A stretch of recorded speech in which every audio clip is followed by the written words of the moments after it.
Hey everybody, it's Tasha. So season 6 is almost here, and I wanted to do a quick video on one of the threads that they left dangling from season 5, and that is, who is Vigilante? The character was introduced in episode 7 of last year, and by episode 16 he vanished without them ever revealing who was behind the mask.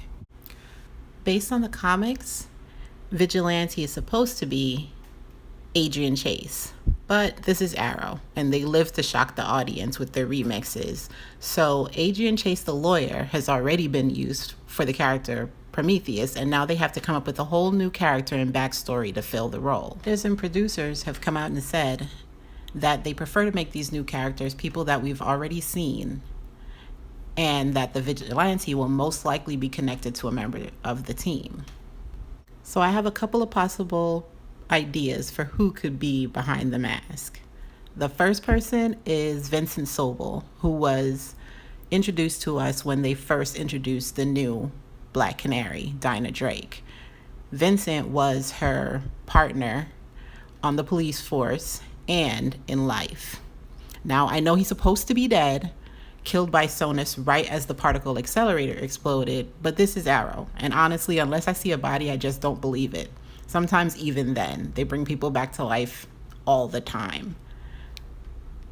So the issue with this theory is that Vigilante and Dinah Drake faced off when he was trying to kill Mayor Queen. I can only assume that he would have recognized her, unless they decide to go all Days of Our Lives and tell us that he doesn't have any memory of his past because of the particle accelerator explosion. Now, another option is something I would personally love, and that is if they decided to grab an obscure character from season 1 or 2 that the audience has already met and have them become the Vigilante.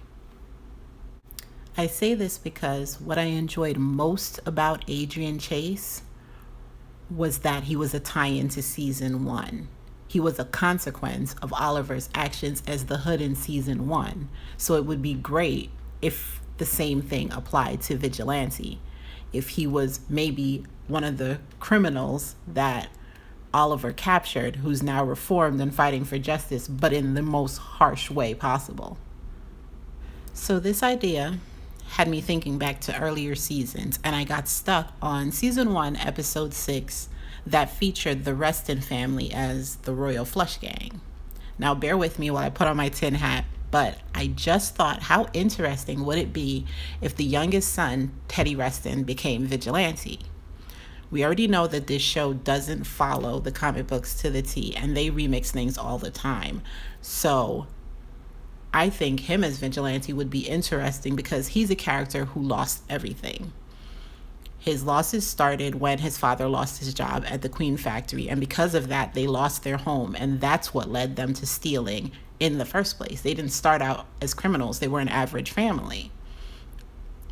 Then they decide that they're going to return to Star City for one last job to get enough money to leave town for good. And that last job is what leads to his father's death and his older brother's arrest. That just left Teddy and his mother in the getaway car, and they never showed whether or not they escaped. But if they did, and his mother later died, then he would have had all the money from their previous robberies and the resources that he needed if he wanted to use them to come back to his hometown and destroy anything that he deemed as corruption, and the same corruption that led to his family's downfall. So what do you guys think? Who is Vigilante? Could it be someone like Teddy Reston, or is it more likely that it's Vincent Sobel? Or are the producers just messing with us, and this is going to be a completely new character that we've never seen on screen before? A long-lost relative or a police detective that was in the force but was never shown on screen.